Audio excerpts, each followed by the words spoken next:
For centuries, the question of what happens after death has stirred the deepest philosophical, religious, and emotional inquiries of humankind. Is there something that survives after the body dies? Is there a soul that continues its journey? In many spiritual traditions, the answer is an emphatic yes, an immortal essence or soul travels from one life to another, gathering experiences and karma along the way. But in early Buddhism, especially in the Pāli Canon, the oldest collection of the Buddha's teachings, a revolutionary answer is given. There is no immortal soul. And yet, intriguingly, rebirth still happens. This may sound paradoxical at first. How can someone be reborn if there is no fixed, unchanging entity that carries over from life to life? If there is no self, no permanent core, no Atman as Hinduism describes, then what is it that is reborn? This is not just a philosophical riddle.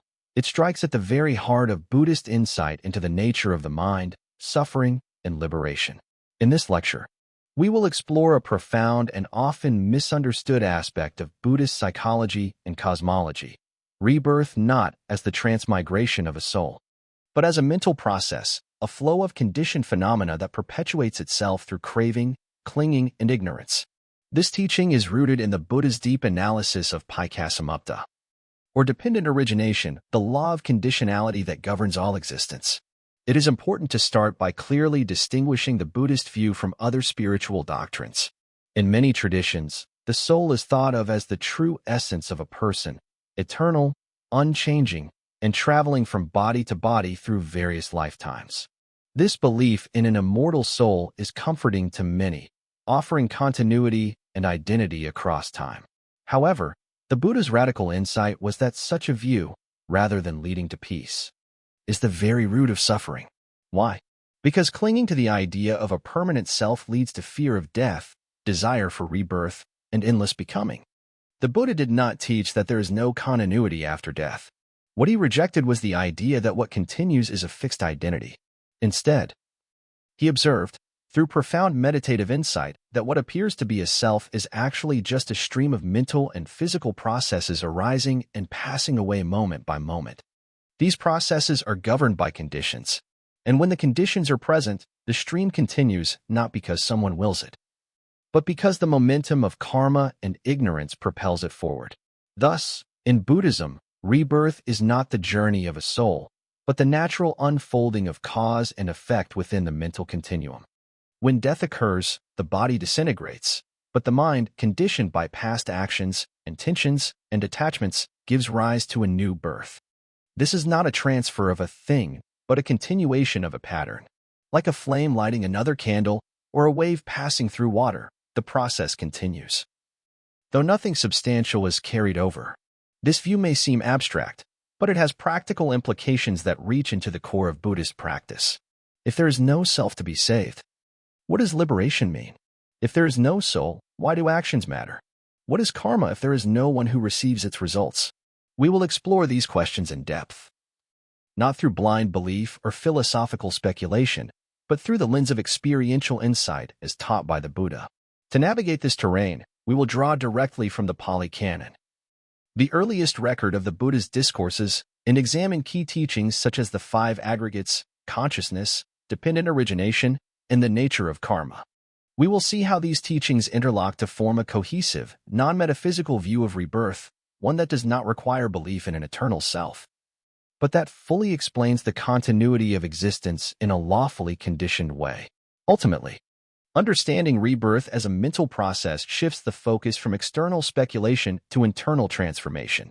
It invites us to look deeply into our own minds and observe how our thoughts, intentions, and emotions are not isolated. They are links in a vast chain of becoming. By seeing this chain clearly, we begin to loosen the bonds of ignorance. And through wisdom and mindful practice, we begin to dismantle the very machinery of rebirth itself. This, the Buddha said, is the only way to true freedom, not by preserving a self, but by seeing through the illusion of self and ending the cycle of becoming.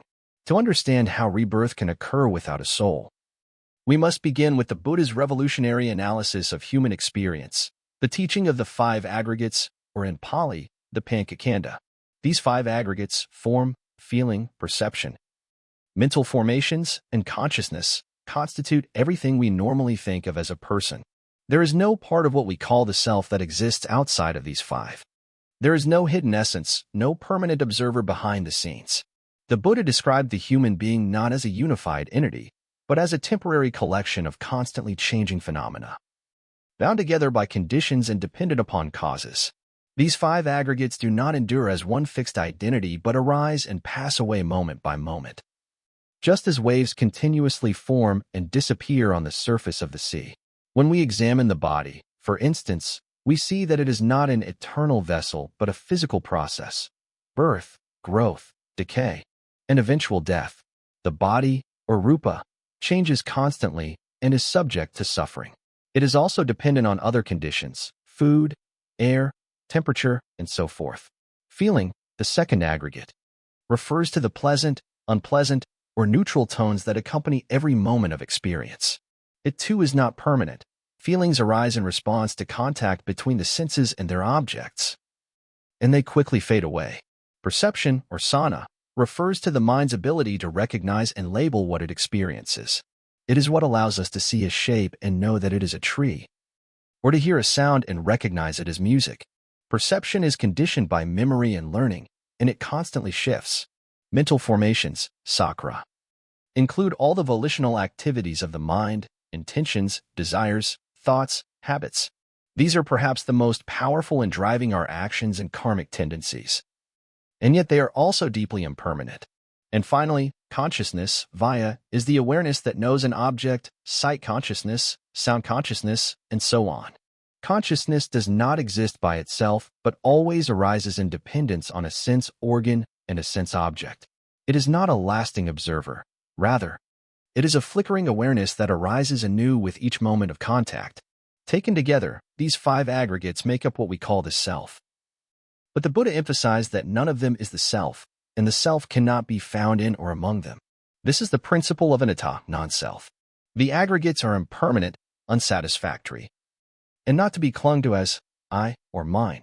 Just as a chariot is merely a convenient label for a collection of parts: wheels, axle, frame, so too is the word person merely a label for these five aggregates functioning together temporarily. When the parts fall apart, the chariot ceases to exist. There is no essence that continues. Likewise, when the aggregates disband at death, there is no soul that departs. And yet, the process does not end there. Because the mental formations and consciousness have been conditioned by ignorance and craving, they seek continuation. The Buddha offered a powerful analogy to explain this. Imagine one candle lighting another. The flame is not the same, yet it is not entirely different. The second flame arises due to the conditions provided by the first, just so. Rebirth occurs not because something is carried over, but because a conditioned process continues.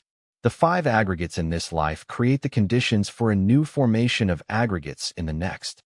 There is no being that travels from one life to the next, only a continuity of cause and effect. This view avoids the extremes of eternalism, which posits a soul that endures forever, and annihilationism, which claims that all existence ends with death. Instead, the Buddha taught a middle way. The process continues as long as the conditions are present.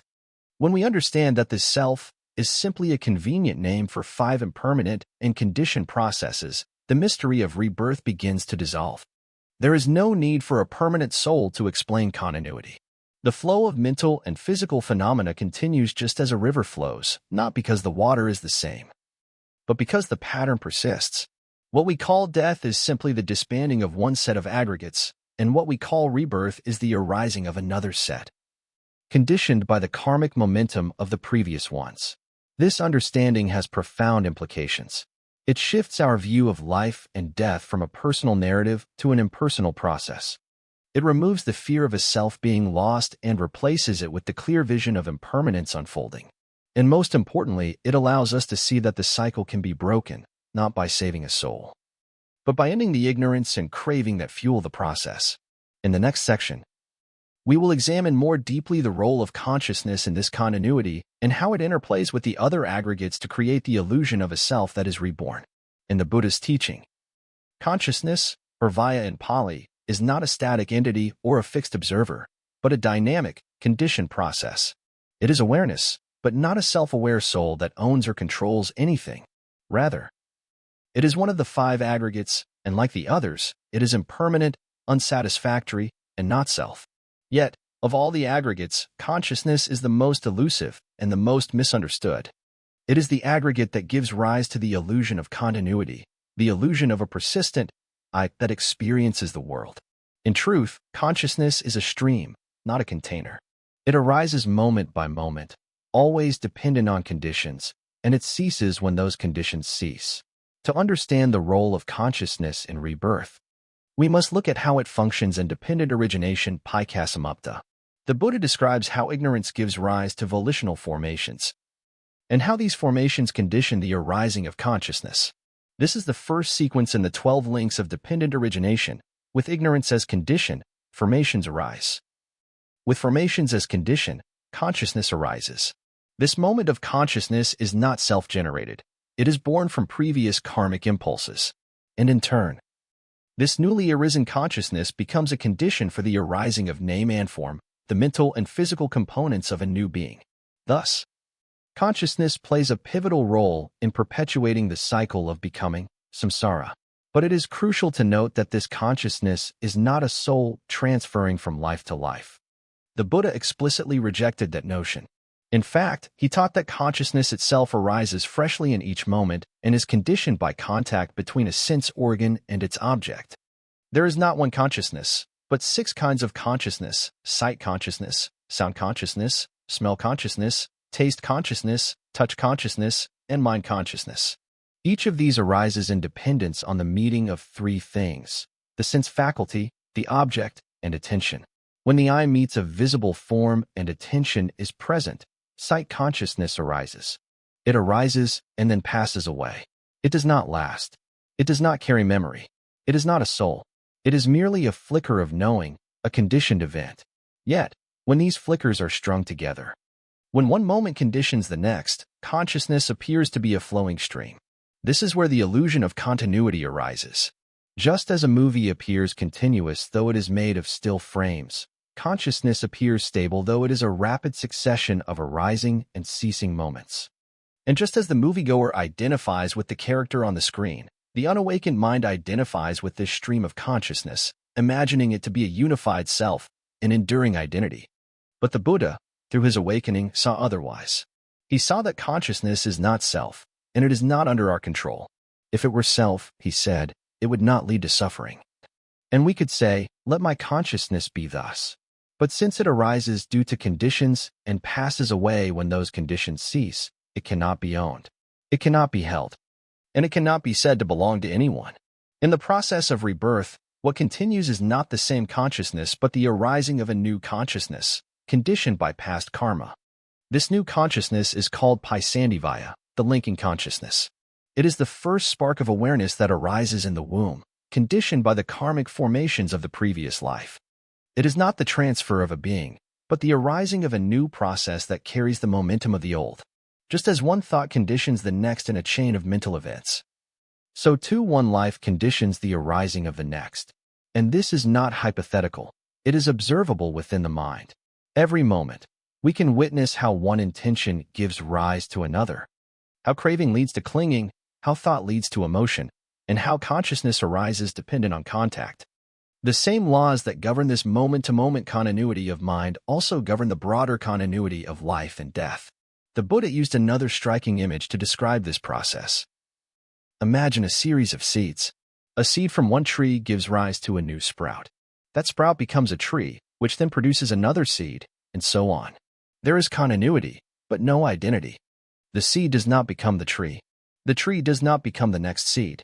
But there is a causal link, an unbroken chain of dependent arising. In the same way, consciousness conditions consciousness. But it is not the same consciousness that moves forward, nor a different one. It is a continuity without identity. This perspective dissolves the need for a soul to explain rebirth. The mind does not need a fixed essence to persist. It persists because it is fueled by craving, by the unfinished business of becoming. When we cling to experiences, desires, or identities, we generate the karmic momentum that propels consciousness forward. This is the engine of rebirth, not a self that travels, but a fire that keeps burning as long as there is fuel. And consciousness is the spark that ignites the next moment, the next experience, the next life. But just as consciousness can arise, it can also cease.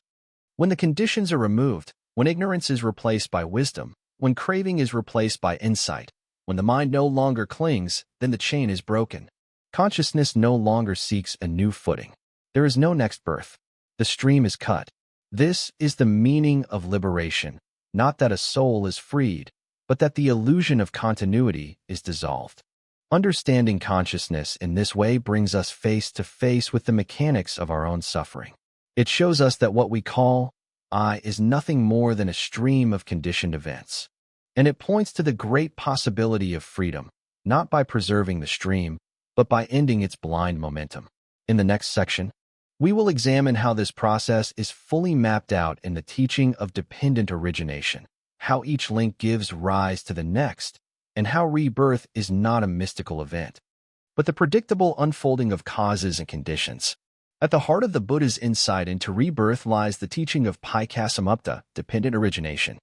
It is a teaching so profound that the Buddha once declared, "One who sees dependent origination sees the Dhamma, and one who sees the Dhamma sees dependent origination." This law is not a metaphysical theory, nor a system of belief. It is a direct observation of how all conditioned phenomena arise and cease. It is, in essence, the engine of samsara, the mechanism by which the cycle of birth and death continues, moment after moment, life after life. Dependent origination shows that everything that arises does so not independently, not from a self, and not from nothing, but because of causes and conditions. Nothing exists on its own. All things are interwoven in a chain of causality. This principle applies to physical things, mental states, actions, and even entire lives. The famous 12 links of Paṭiccasamuppāda illustrate how suffering comes into being, how rebirth unfolds, and how it can be brought to an end. These 12 links are not abstract ideas. They are reflections of what we can see in our own experience when the mind is sharp and calm enough to observe. The chain begins with avijja, ignorance. This is not merely the absence of information, but a deep misperception of reality, the failure to see impermanence, unsatisfactoriness, and not-self. From this ignorance arise sakra. Volitional formations, intentions, mental impulses, the seeds of karma. These formations are not random. They are shaped by past tendencies and fuel future actions. Conditioned by sakra, consciousness arises. This is the beginning of individual experience, not a soul being born, but a moment of awareness arising from karmic momentum. This consciousness conditions namarupa, name and form, which is the psychophysical organism. Name refers to mental components, feeling, perception, intention, contact, and attention, while form refers to the physical body. Together, these constitute what we call a being, though there is no actual being in the ultimate sense, just interdependent processes. With name and form in place, the 6 sense bases develop: eye, ear, nose, tongue, body, and mind, each enabling contact with the world. When these bases engage with their respective objects, phassa, or contact, arises. Contact gives rise to vedana, feeling the pleasant, unpleasant, or neutral tones of experience. Feeling is not neutral in its effects. It leads to ta, craving, the thirst for existence, for pleasure, for becoming. Craving gives rise to upadana, clinging, grasping at identity, beliefs, objects, and existence itself. Clinging, in turn, conditions bhava, becoming, the force of karmic momentum that propels the mind toward a future life.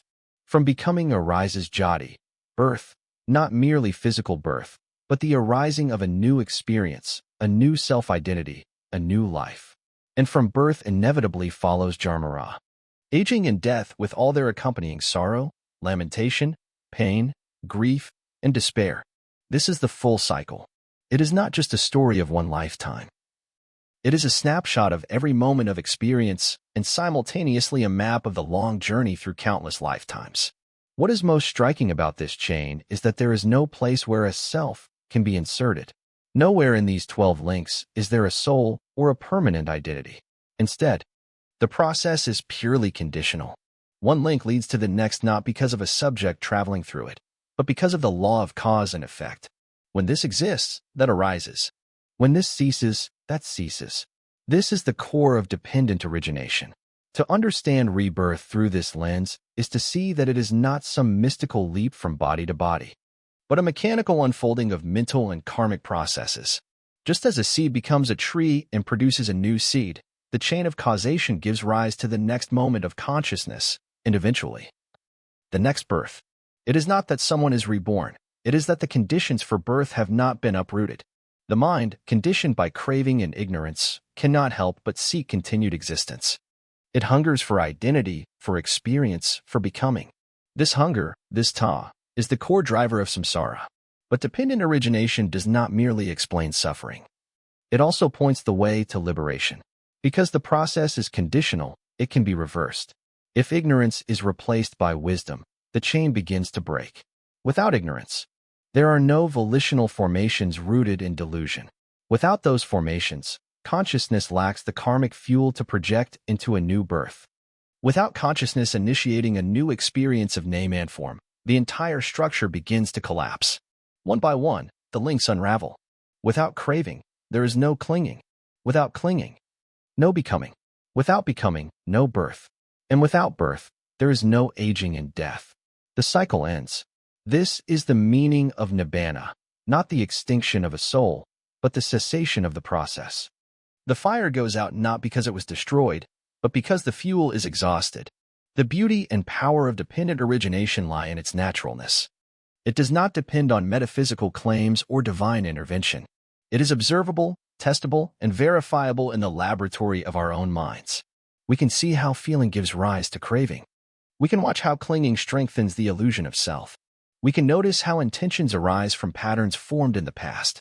And we can begin to interrupt the process through mindfulness, through investigation, through non-clinging. Every time we resist the pull of ta, we weaken the structure of samsara. Every moment of clear seeing is a step toward release.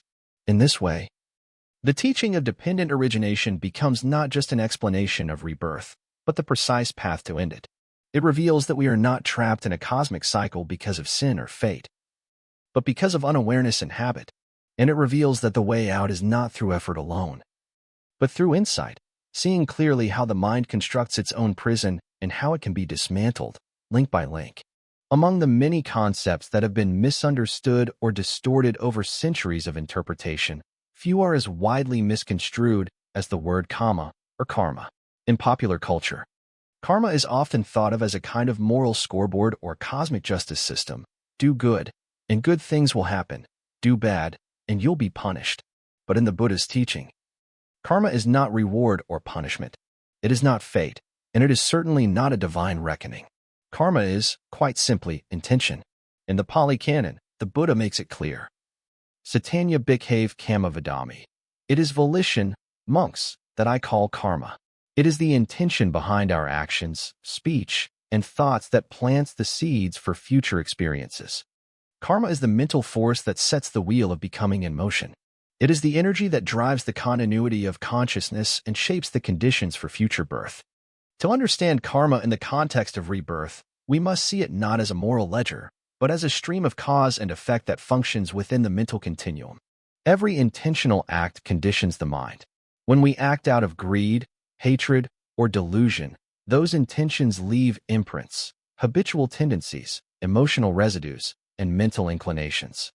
These imprints influence how the mind behaves in the next moment, how it perceives reality, and how it reacts to experience. Over time, these tendencies become strong enough to condition entire patterns of becoming entire lives. They do not require a soul to be transmitted. They are passed along the stream of mental formations, shaping each new link in the chain of existence. Imagine a potter shaping clay. Each movement of the hand leaves a subtle mark on the form. One moment of intention shapes the next. The process is gradual, often unconscious, and persistent. The pot is not created in an instant, but through the accumulated effects of thousands of subtle pressures. So it is with karma. No single act defines a destiny, but the continual flow of intention sculpts the trajectory of the mind. This is why the Buddha placed such emphasis on mindfulness and right intention. Because in each moment, a new seed is being planted. Each thought, each response, each desire, these are the acts of the potter shaping the clay of our future experience.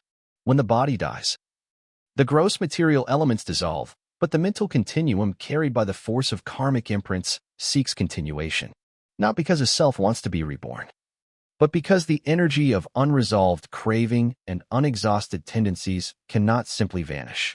Like the momentum of a wheel that has been spinning for lifetimes, the mind rolls on. This continuation is not mystical. It is entirely lawful. Just as a wave travels across the ocean without a single drop of water moving from point A to B, so too the mental stream flows forward, not as a thing, but as a process. Karma is the force behind that wave. It is the fuel that feeds the fire of becoming. The Buddha gave many analogies to help illustrate this point. One of the most famous is the image of a seed and a fruit. When we perform an intentional act, we plant a seed. If the conditions are right, soil, water, sunlight, the seed will ripen into fruit. But it may not ripen immediately. Some karma bears fruit in this very life, some in a future life, some even after many cycles of rebirth. The timing is uncertain, but the principle is reliable. Intention shapes result. No God is needed to enforce this law, and no soul is needed to receive it. It is simply the natural unfolding of cause and effect. Another analogy is the echo. When we shout into a canyon, the sound bounces back to us. The echo is not the same as the original sound, yet it exists because of it. Similarly, the results of our actions return to us, not as punishment or reward, but as the resonance of intention moving through time. The mind, conditioned by its past acts, creates the experience of the future. This is why karma is the fuel of continuity. It is the engine that powers the process of becoming, not because it moves a soul from life to life, but because it keeps the conditions for rebirth in motion. This understanding brings both a great responsibility and a great freedom. Responsibility, because we are the architects of our own experience. Every act of body, speech, and mind is a cause that will bear results. We are not victims of fate, nor slaves to circumstance. Freedom, because if karma is intention, then it can be transformed. We are not doomed by our past. Every moment is a fresh opportunity to shape the path forward. By cultivating skillful intentions, generosity, compassion, mindfulness, wisdom, we plant seeds that lead not only to wholesome experiences but to the weakening of the craving that drives rebirth itself. The deepest implication of this teaching is that liberation is possible. If karma is what fuels the process, then the cessation of karma, meaning the cessation of intentional acts rooted in ignorance and craving, can bring the process to an end. This is not to say one must stop all action, but that action no longer arises from clinging. The arahant, the fully awakened one, still acts, but acts without karma, because the intention is free from self-view, from desire, from aversion. Such action does not plant seeds. It leaves no trace in the stream. It is like drawing a line on water. It disappears as soon as it is made. For the arahant, there is no further becoming. The fire has gone out because the fuel is spent. The process ends, not with death, but with the extinction of craving. Thus, karma is both the cause of our bondage and the key to our freedom. It is the engine that drives rebirth and the mechanism by which that cycle can be transcended. When we see this clearly, we no longer look outside for salvation. We turn inward, to the intentions of the heart and the patterns of the mind. We begin to see how each moment is a crossroads, how each decision shapes not just our character but our future. And we begin to walk the path not to preserve the self, but to end the illusion that there ever was one. In this vision, karma is not fatalism. It is awakening. When we say that there is no soul, no self, and yet rebirth still happens, a natural and perplexing question arises. If no one is reborn, then what exactly gets reborn? This question, simple on the surface, lies at the heart of one of the most misunderstood and subtle truths of the Buddha's teaching. It is here that many seekers and scholars stumble, trying to reconcile the apparent contradiction of no self with the continuity of lifetimes. But the confusion dissolves when we shift the frame of the question itself. The problem lies not in the answer, but in the assumption behind the question, the assumption that there must be something that passes from one life to another, something that endures. The Buddha pointed again and again to the folly of this assumption. What continues is not a being, not a person, not a soul, but a process. This process is neither random nor unified. It is a stream of conditions, a flowing continuity of mental habits, volitional forces, cravings, tendencies, and karmic impressions. Rebirth does not mean that a you jumps from one body into another, as if the body were just a new house for the same tenant. Rather, it means that the momentum of the mind, shaped by countless intentions and reactions, continues to unfold when this body dies. There is no traveler, only the journey, no singer, only the song. What is reborn is the continuation of conditions, not the preservation of identity. The Buddha likened this to lighting one candle from another. When the first flame lights the second, is it the same flame that continues? No. But is it completely different? Also no. There is a causal link between the two flames, a continuity, but not a substance that is transferred. The first candle causes the second to light, but there is no thing that passes over. The new flame is born dependent on conditions created by the first. Similarly, the mind at the moment of death does not leap into a new body, but it conditions the arising of a new stream of consciousness, shaped by the same tendencies and driven by the same unresolved cravings. It is this pattern process that gets reborn, not a person, not a soul, but karma in motion. The illusion of a self continuing across lives is deeply rooted, just as the illusion of a self within a single life is persistent. But when we look closer, even within this very life, what do we find? The body changes constantly, cells dying, new ones forming. The mind changes even faster, emotions rising and falling, thoughts appearing and disappearing, mood shifting from one moment to the next. The person you were at age 10, at 20, at 50, are they the same as you now? No. And yet we cling to the label me and mine, as if something fixed were moving through time. But in reality, what persists is only a pattern, not a person. There is memory, there is habit, there is continuity, but no unchanging essence. What we call identity is a mirage of ever-changing parts, loosely held together by the glue of clinging and perception. When death occurs, that fragile bundle of aggregates breaks apart. The physical elements return to the earth, but the mental momentum does not simply vanish. If craving remains, if there is still thirst for becoming, then the stream continues.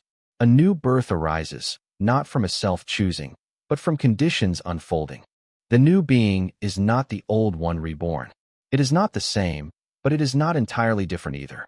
Just as a wave on the ocean leads to another wave, shaped by wind and current and energy, the karmic forces of one life give rise to the next. There is no traveler, only movement, no carrier, only continuity. This understanding eliminates both the extremes of eternalism and annihilationism. Eternalism claims that a soul persists unchanged from life to life. Buddhism rejects this.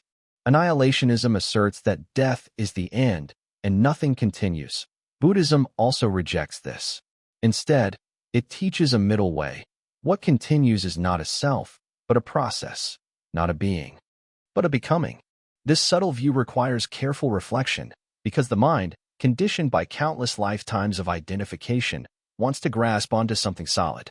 But the Dhamma teaches freedom not through possession, but through relinquishment, freedom from the need for permanence. We begin to understand that rebirth is not about me coming back, but about how conditions give rise to further conditions. It is not a question of identity, but of causality. When this is, that comes to be. When this ceases, that ceases. If craving persists, rebirth arises. If craving ceases, the process ends. The wheel of becoming turns not because someone turns it, but because the forces of ignorance and desire keep it in motion. In practical terms, this means that we are not trapped by who we were. There is no fixed identity to carry forward. Each moment is fresh, and the choices we make now determine the direction of the stream. Even if we have acted unskillfully in the past, we are not doomed. The present moment holds the power to change the pattern. This is the essence of Buddhist practice, not to polish the self, not to perfect the ego, but to weaken the forces of craving and clinging that keep the cycle spinning. Rebirth is not a reward or punishment, it is a momentum. And that momentum can be slowed, redirected, and finally brought to stillness through insight, mindfulness, and the abandonment of attachment. Thus, when we ask, what gets reborn? The answer is not a what or a who. The better question is, what conditions give rise to new birth? And the answer to that is clear: ignorance, craving, clinging, and karmic formations. These are the links that sustain the illusion of a self moving from life to life. When they are uprooted, the illusion collapses. No more seed, no more sprout, no more flame, no more fire. But directly, through deep meditation and wisdom, then the fear of death dissolves, the thirst for becoming fades, and the heart inclines toward the unborn, the unconditioned, the deathless. This is the end of rebirth, not because a soul is set free, but because the illusion of a soul is seen through. What gets reborn was never you to begin with. Once we begin to see that rebirth is not the journey of a soul, but the momentum of mind and mental formations, our relationship to life, death, and practice changes in a profound and intimate way. This is no longer just a philosophical theory or metaphysical speculation. It is a living truth with immediate consequences. If rebirth is a conditioned mental process, then each moment of awareness, each act of intention, each whisper of clinging or letting go becomes part of a vast web that shapes not only the future of this life, but the conditions for whatever comes after. The Dhamma becomes not a doctrine to be believed, but a map to be walked, a mirror to observe the movements of the mind that, if left unseen, will spin the wheel of becoming again and again. What does it mean to live in the light of this understanding? First, it means abandoning the fatalism that says, this is who I am and who I must be. There is no fixed self to cling to, no unchanging identity we are bound by. Everything is in motion. That means we are never permanently stuck, never forever condemned by our past. The mind is plastic, pliable. We plant the seeds of future experiences. Whether those experiences bloom into suffering or peace depends on the quality of our attention, our awareness, our intentions. In the deepest sense, karma is not something we have, it is something we are doing, here and now. Meditation becomes not a self-improvement exercise, but a means of liberation from the momentum of selfing. Every moment of mindfulness interrupts the automatic chain of reactions. We begin to observe the arising of feelings without immediately grasping at them, to see perceptions without clinging to their labels, to experience consciousness without mistaking it for a watcher. We begin to unravel the myth of a me at the center of experience. The more clearly we see that thoughts, emotions, and sensations simply arise and cease on their own, the more we weaken the illusion that there is a self directing the show. And with each weakening of that illusion, the fuel for rebirth runs thinner. This is why the Buddha emphasized mindfulness and clear seeing as central to the path. The practice is not merely to be calm or peaceful, but to see things as they truly are, impermanent, unsatisfactory, and not self. These are not mere concepts, but truths that must be seen directly, repeatedly, until the mind no longer clings. When we sit in silence and watch the breath, the thoughts, the cravings, the resistances, we are watching the machinery of rebirth in action. Every craving is a seed. Every moment of grasping is a turn of the wheel. But every moment of awareness, every moment where the mind lets go, is a loosening of the chain. Ethical conduct also takes on new meaning. When we act with hatred or greed, we are not merely harming others, we are strengthening the very habits that lead to future becoming. When we act with compassion, generosity, patience, we are not merely being moral, we are retraining the mind, inclining it toward peace. The 5 precepts, the Noble Eightfold Path. The teachings on right intention and right action, they are not commandments from a God, but wise tools to interrupt the momentum of delusion and craving. They are the architecture of liberation. Faith, in this context, is not blind belief in unseen realms, but a confidence in the law of cause and effect, in the possibility of waking up. We begin to see that the quality of our inner world is not determined by fate, but by how we meet this moment. If rebirth is mental continuity, then each moment is both an ending and a beginning. Each moment contains the death of the old and the birth of the new. And if this is so, then every breath is a chance to incline the mind toward nibbana, the cessation of the entire cycle. This understanding also brings a radical responsibility. We cannot blame the universe, or others, or some external fate for our suffering. It is our own mind, our own ignorance, our own grasping that perpetuates it. But this is not a burden, it is an empowerment. Because if suffering is self-created, then it can be undone. The Buddha was not a savior, but a guide. He pointed out the fire and showed how to stop feeding it. He did not give promises of heavenly reward or threats of eternal damnation. He offered a practical path to end suffering, here and now. That path is available to all who are willing to look deeply into the workings of the mind and cut the roots of rebirth not by force, but by wisdom. Contemplating rebirth as a mental process also reshapes how we view death. We begin to see that death is not the enemy. What we fear is not death itself, but the loss of self, the imagined annihilation of what never truly existed. But when we understand that there is no one who dies, only the ending of conditions, then death loses its grip. It becomes a natural event, like the falling of a leaf, the extinguishing of a flame. And with that understanding comes peace, not resignation, but freedom. For the practitioner walking the path of insight, this perspective on rebirth is not abstract or distant. It is experienced daily in the arising and passing of thoughts, in the patterns of clinging and letting go. Each day becomes a microcosm of the great cycle of becoming. Each morning is a birth, each night a death. Each craving is the beginning of suffering. And each moment of mindfulness is a chance to step off the wheel.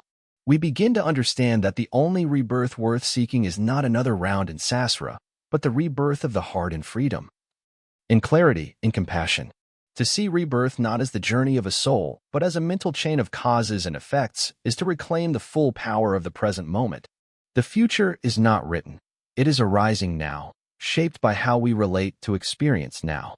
In every act of letting go, in every glimpse of not-self, we are moving not toward another life, but toward the end of the very need for another life. The cycle ends not when we escape to another world, but when we cease constructing the illusion that there was ever anyone to escape. This is the Dhamma, profound, subtle, and liberating. Not the promise of eternal identity, but the path to the cessation of all identity. Not the continuation of self, but the end of the conditions that make suffering possible. This is what the Buddha discovered. This is what he taught. And this is what each of us can verify for ourselves by observing the mind, by abandoning clinging, and by walking the path that leads, step by step, moment by moment, out of the circle of birth and death, into the peace that is beyond becoming. In the end, all of the Buddha's teachings point to one quiet, revolutionary truth: the process of becoming can end. The wheel of sasra, which turns not because of a cosmic law or divine decree, but because of craving and ignorance, can be brought to stillness. The flame that feeds on fuel does not burn forever. It only burns as long as there is something to consume. When the fuel runs out, the fire goes out, not with violence, but with peace. This is nibbana, not annihilation, not escape to another realm, not a heaven for the pure, but the complete cessation of the conditions that cause suffering and rebirth. It is the final, unshakable peace that arises when the process of becoming is understood and no longer sustained. What does it mean for becoming to end? It means that the mind no longer moves in ignorance, no longer spins stories of self, no longer chases after future experiences or resists the present. It means that volition ceases, not in the sense that action stops, but in the deeper sense that the will to become, to hold, to resist, to possess, falls away. The mind, once tangled in 1,000 knots of craving and identity, becomes still, open, unburdened. Life continues, perhaps, walking, speaking, breathing, but no one is clinging to it anymore. And when the body dies, there is no remainder. The cycle is broken. Nothing passes on because nothing was ever carried. This is not an idea to believe, but a truth to realize. It is not accomplished through belief, ritual, or speculation, but through deep insight, through seeing directly the impermanence of all things, the unsatisfactoriness of grasping, and the absence of any lasting self behind the flow of experience. Each of these insights, deepened and made real through practice, weakens the momentum of becoming. The end of becoming is not a sudden leap, but a gradual disintegration of the scaffolding we've built around the illusion of identity. The Buddha did not teach this path as a philosophy, but as a medicine. He spoke not to entertain the intellect, but to heal the suffering of the human heart. And what he saw in his awakening was not a hidden truth reserved for mystics, but a natural law that applies to every moment. What arises due to conditions ceases when those conditions are removed. If suffering arises from craving, then it ends when craving ends.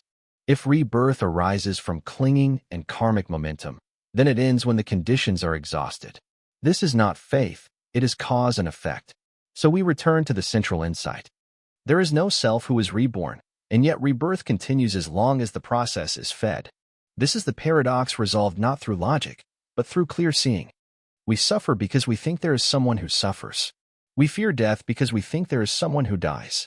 But when we look closely through meditation, through sustained mindfulness, we find only phenomena arising and passing, a dance of causes and conditions. And when this is seen not merely once, but deeply and completely, the heart no longer clings. And when there is no clinging, there is no birth. The chain is broken, not by force, but by wisdom. And so, the path leads inward, not to find a soul, but to discover there is none, not to reinforce identity, but to release it. The path is not about becoming something more, something higher, or something divine. It is about ceasing to fabricate the illusion that we were ever something fixed to begin with. This is the radical simplicity of the Dhamma, to know things as they are, to let go of what is not ours, to stop feeding the fire of becoming. When we do this, moment by moment, with courage and care, a quiet space opens. That space is freedom, not the freedom to be anything, but the freedom from having to be anything. In the silence of that space, the cycle ends. No more craving, no more clinging, no more birth. This is the deathless, the unborn, the unconditioned. Not a place to go, not a reward to attain, but the natural result of understanding. It is not made by will, but revealed by wisdom. And it is closer than close, not in some distant future, but in the very moment when the mind lets go completely. This is the end of becoming. This is the stillness that the Buddha awakened to and invited all beings to discover, not through worship, but through waking up. And so the teaching stands, profound in meaning, subtle in expression, and timeless in relevance. There is no self to be reborn. Rebirth is a mental process. And the ending of rebirth is not a mystery, but a possibility, a liberation available to every mind willing to see deeply enough. The Dhamma opens the way. The rest is our work.